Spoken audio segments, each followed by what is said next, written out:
right? So you wanted to really get into this Tottenham-Liverpool match.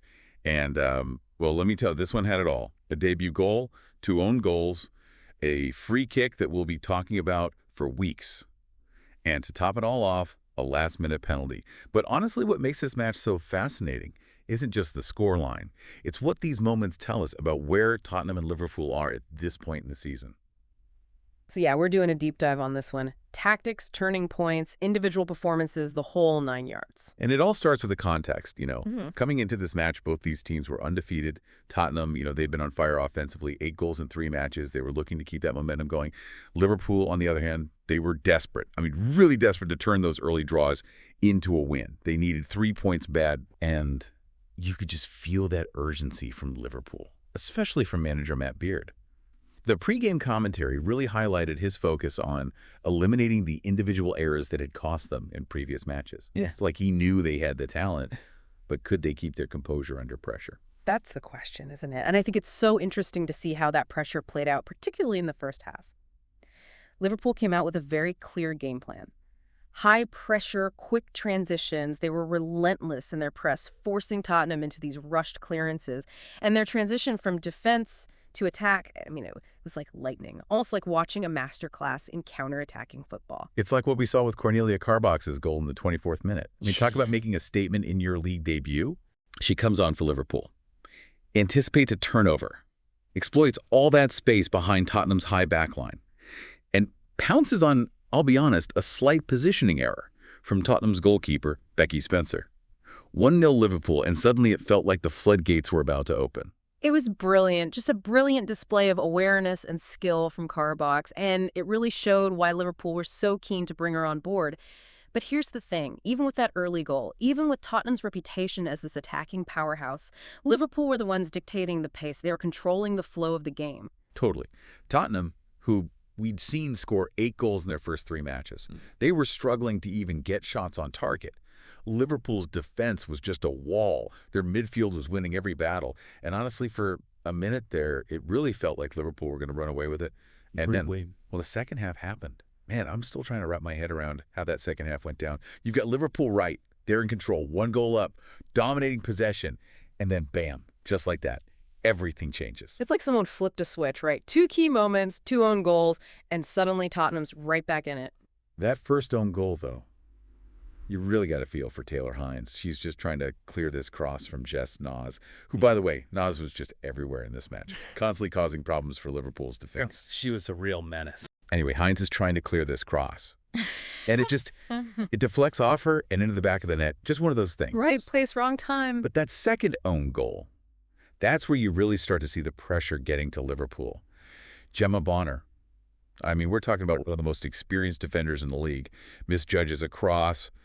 Ball ends up in the back of the net, 2-1 Tottenham, and the entire complexion of the match had changed. Yeah, you could feel the momentum shift in that moment. And for a lot of teams, right, they concede 2 own goals like that. Yeah. The heads go down, and they just kind of crumble under the pressure. It'd be easy to fold in that situation for sure. Exactly, but not Liverpool. Instead, they dig deep, they find another gear, and they show us exactly why they're one of the top teams in this league. And that's where someone like Marie Herbinger comes in. She comes off the bench for Liverpool, brings that fresh energy, injects a bit of urgency into their attack. She completely changed the game. Oh, there's no doubt about that. And that free kick goal, I've watched it like 10 times already, and I still don't know how she did it. Tell me about it. Clock's ticking down, pressure's on, and she just steps up and delivers this. I don't even know what to call it. A rocket. A rocket, yeah. Right into the top corner. Becky Spencer didn't even move. She had no chance. 2-2. And at that point, I think everyone knew this one wasn't ending in a draw. Oh, no way. This match had too much drama packed into it for that. Too much drama. Too much drama. It was a moment of pure individual brilliance from Herbinger, no doubt. For sure. But it also said a lot about the character of this Liverpool side. They could have easily let those own goals completely derail them. Yeah, they easily could have. But instead, they find a way to equalize. And they do it in style. Speaking of drama, though, the drama wasn't over just yet, was it? No kidding. Not even close. Extra time in a match like this, it's always going to be a wild ride. Edge of your seat stuff. And then to have it all come down to a penalty kick, I mean, come on. You couldn't ask for a more dramatic finish. And who else? Who else but Marie Herbinger to step up for Liverpool in that moment. Right after scoring that unbelievable free kick. Talk about pressure. The weight of the world on her shoulder. It's a match on the line. And she just, ice in her veins. Cool as a cucumber. Sends Becky Spencer the wrong way. And buries it. 3-2 Liverpool. What a comeback. What a performance. I mean, what a match. This was about so much more than just the final score, though, right? Oh, absolutely. I mean, we saw two completely different halves of football. Liverpool with that dominant tactical clinic in the first half, and then Tottenham roaring back in the second. Capitalizing on those mistakes. Showing some real resilience. And then there's Herbing.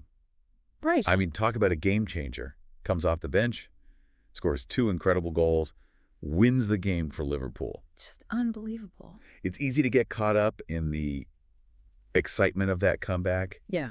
But those 2 own goals for Liverpool, those have got to be a concern for Matt Beard going forward. Yeah, I mean, they were lucky to get away with it this time. Against a team with a more clinical attack, those mistakes could have been fatal. Exactly. They can't rely on individual brilliance and last-minute heroics every single week. No, they can't. But hey, got to give credit to Tottenham. Even in a loss, they showed they can hang with the best of them. Jess Nas was phenomenal. She's a special talent. If you can tighten things up defensively, watch out. They're going to be a problem for a lot of teams this season. No doubt. And I think that's what makes this season so compelling. I mean, we're only a few weeks in. We've already seen so many upsets.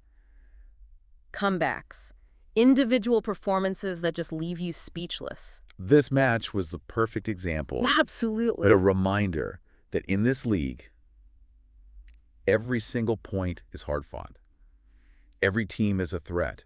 And sometimes it all comes down to the finest of margins. Couldn't have said it better myself. So to everyone listening, To everyone listening. the next time you watch a match, don't just look at the scoreline. Don't just watch the ball. Pay attention to the tactics, the little battles happening all over the pitch. The momentum shifts. Those are the things that make this sport so captivating. 100%. This Tottenham-Liverpool match was a classic, and it was just a taste of what's to come in this WSL season. We'll be back next week to break down another exciting matchup. But until then, keep exploring, keep asking questions. And keep diving deep.